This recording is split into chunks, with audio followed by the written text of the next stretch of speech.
Timnas Indonesia diprediksi akan tampil dengan kekuatan penuh saat berhadapan dengan Bahrain dan Cina. Mads Hilgers dan Eliano Reinders dinilai akan menjadi tambahan bagus bagi skuad Garuda.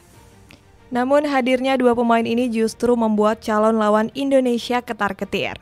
Salah satunya media Cina yang menyebut naturalisasi Hilgers dan Eliano sebagai operasi ilegal. Bahkan media Tiongkok ini mengancam akan melaporkan masalah ini ke AFC. Penasaran seperti apa kisahnya? Dengerin ceritaku sampai selesai ya.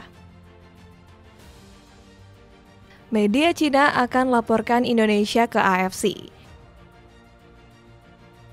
Timnas Tiongkok lagi ketar-ketir nih sama Indonesia. Soalnya beberapa media negeri tirai bambu mulai menyorot kekuatan tim merah putih. Kedatangan Mads dan Eliano disebut bikin publik Cina pesimis. Salah satu media lokal yakni Sohu memperingatkan kalau Indonesia itu bukan tim sembarangan. Tim lain yang tidak boleh diabaikan adalah Indonesia. Pasalnya PSSI mengajukan beberapa kebijakan naturalisasi untuk merekrut pemain keturunan Indonesia, tulis Sohu. Selain itu, sorotan lain datang dari media lokal lainnya yaitu Zhao Bao. Mereka menyebut kedatangan Mads dan Eliano bikin peluang kita dapat poin lebih besar. Indonesia telah menaturalisasi dua pemain lagi yang bermain di era divisi Belanda. Kedua pemain tersebut dapat tampil dalam kualifikasi Piala Dunia bulan ini melawan Bahrain dan Cina, sehingga meningkatkan harapan tim untuk meraih poin, tulis Zhao Bao. Akan tetapi mereka khawatir sampai ingin menjegal langkah tim merah putih. Karena CFA ingin melaporkan PSSI ke AFC karena menurut mereka naturalisasi keduanya ilegal. Jelas ini merupakan operasi ilegal. Andai Mads Hilgers dan Eliano Reinders tampil menghadapi timnas Cina, Federasi Sepak Bola Cina akan mengadu kepada AFC dengan alasan proses naturalisasi dua pemain Indonesia itu tidak sesuai prosedur, tulis 163. Gak cuma itu nih guys, media ini bahkan sudah koar-koar sampai menyebarkan berita hoax.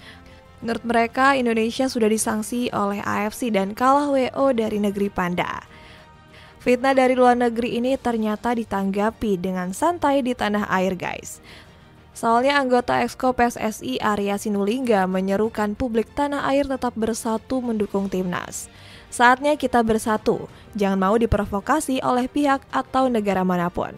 Seperti saat inilah biasanya ada usaha untuk memecah belah konsentrasi kita.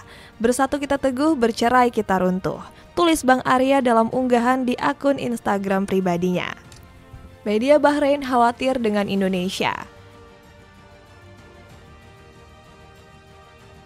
Timnas Indonesia sendiri akan kembali melanjutkan perjuangannya di ronde ketiga.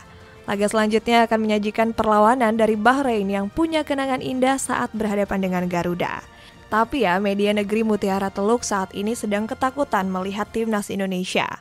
Apalagi skuad Garuda kedatangan Mads Hilgers dan Eliano Reinders.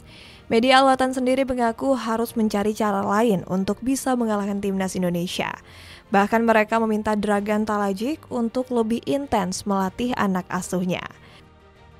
Pelatih asal Kroasia Dragan Talajic harus mengatur ulang tim nasionalnya secara signifikan dalam beberapa pekan ke depan sebelum bermain di laga melawan Indonesia di kualifikasi, tulis Alwatan.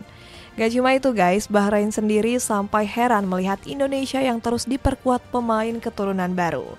Negeri Mutiara Teluk tersebut menjadi kesulitan memprediksi kekuatan kita. Mereka heran tentang bagaimana cara Indonesia mendapatkan pemain-pemain keturunan dari Belanda. Apalagi para keturunan Indonesia sendiri memiliki kualitas yang gemilang loh guys. Jadi itulah cerita di balik kekhawatiran media Bahrain dan Cina sebelum menghadapi Indonesia. Datangnya Mads Hilgers dan Eliano Reinders sampai bikin mereka ketar-ketir. Gimana menurut kalian? Ada komentar tentang cerita tadi?